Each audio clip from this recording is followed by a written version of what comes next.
সেভিলের ঐতিহাসিক El Clasico ফাইনালে যা ঘটল তা মাত্র ফুটবল নয়, একটি জটিল নাটক। ভার্সার কাছে ৩-২ গোলে হার, অতিরিক্ত সময়ে কুন্দেরের ডেথ ব্লো, আর ম্যাচ শেষে রেফারির উপর রিয়ালের রাগ, সব মিলিয়ে রিয়ালের কোচ আনচেলত্তির ভবিষ্যৎ প্রশ্নের মুখে।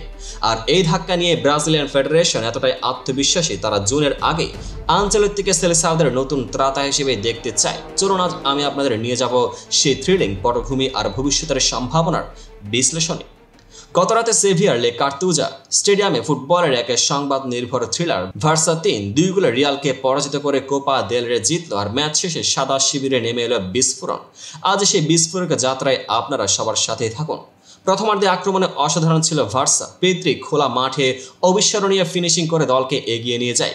রিয়াল দ্বিতীয়ার্ধে ফিরে এসে সমতা গড়ে এমবাপ্পে ও চুয়ামেনি একের পর এক গোল নেড়ে আনে, কিন্তু ১১৬ মিনিটে জুলস কুন্দের সেই ডেথ ব্লো গোল স্টেডিয়াম থমকে দেয়, আর অতিরিক্ত সময়ে নাটক যেন নতুন মাত্রা পায়। ম্যাচ শেষে রেফারি একাধিক বিতর্কিত সিদ্ধান্ত নিয়ে রিয়ালের শিবিরে উঠে আসে ক্ষোভ, অভিযোগের পারদ চড়ে ওঠে, আর ৩ জনকেই লাল কার্ড দেখানোর পর কোচ আনচেলত্তির কাঁধে পড়ে নতুন চাপ।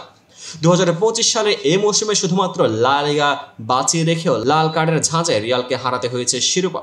এখন প্রশ্ন হচ্ছে, এই মহাবিপর্যয়ের হাত ধরে কি আনচেলত্তি মাদ্রিদ অধ্যায় শেষ? ইতালিয়ান কোচের চুক্তি থাকলেও ক্লাবের অভ্যন্তরীণ পরিকল্পনা একটি নতুন দিগন্ত ইঙ্গিত করছে। এদিকে ব্রাজিলিয়ান ফুটবল কনফেডারেশন অতীতের মতোই অনিশ্চয়তার মাঝে আবারও চ্যালেঞ্জে স্বীকার করতে প্রস্তুত। খবরে বলা হচ্ছে, তারা গত বিশ্বকাপের পর কোচের ভূমিকায় আনচেলত্তির কাছে চোখ রেখেছিল, কিন্তু তখন সময় ও প্রস্তুতির সমন্বয় খানিকটা অসম্পূর্ণ ছিল। তাদের আত্মবিশ্বাস এতটাই যে ইতিমধ্যে প্রতিনিধি দল স্পেনে গিয়ে আনচেলত্তির সাথে বসেছে প্রাথমিক আলোচনায়। ক্লাব বিশ্বকাপের আগে সবুজে আলো পেতে চাইছে ব্রাজিল, যাতে জুনে শুরু হওয়া বিশ্বকাপ বাছাই ম্যাচগুলোতে ইতালিয়ান জাদু চালু থাকে। রিয়ালের ডাকআউটে যদি আনচেলত্তি না থাকেন, তাহলে সেই শূন্যতা পূরণ কে? জাভি, আলোনসো, জাম্বা ক্রিস্টো, সোলারে নামগুলো ঘুরছে ঘুম ভেঙে। কিন্তু আনচেলত্তির বিদায় মানে শুধু কোচ পরিবর্তন নয়, ক্লাবের ফুটবল দর্শন ও ভবিষ্যতের প্রজেক্টেও বড় ধাক্কা। সর্বশেষ ২০২৬ বিশ্বকাপের বাণিজ্যিক ও ক্রীড়া বিশ্লেষণ, ব্রাজিল যাতে ফেভারিট থাকে তার জন্য আনচেলত্তির অভিজ্ঞতা কিভাবে কাজে দেবে তা নিয়ে অবাক হবেন দর্শক ও বিশেষজ্ঞরা। স্পেনে ছেড়ে ব্রাজিলের দায়িত্ব নেওয়ার পর কি আসলে সে ত্রাতা হয়ে উঠবে? সে উত্তরের অপেক্ষায় আমাদের যাত্রা এখানে শেষ হলো। যেন প্রতিটি ফুটবল ম্যাচ শুধু মাঠের গোল নয়, বরং কোচিং ট্রেন আরও ড্রামা লুকিয়ে থাকতে পারে। এই ম্যাচ তার ড্রামার প্রমাণ হয়ে উঠল। এই বিষয়ে আপনাদের কি মন্তব্য অবশ্যই কমেন্ট বক্সে জানাতে ভুলবেন না। এমন সব নিত্য নতুন আপডেট পেতে চ্যানেলটিকে সাবস্ক্রাইব করুন, পেজটিকে ফলো করে পাশে থাকুন।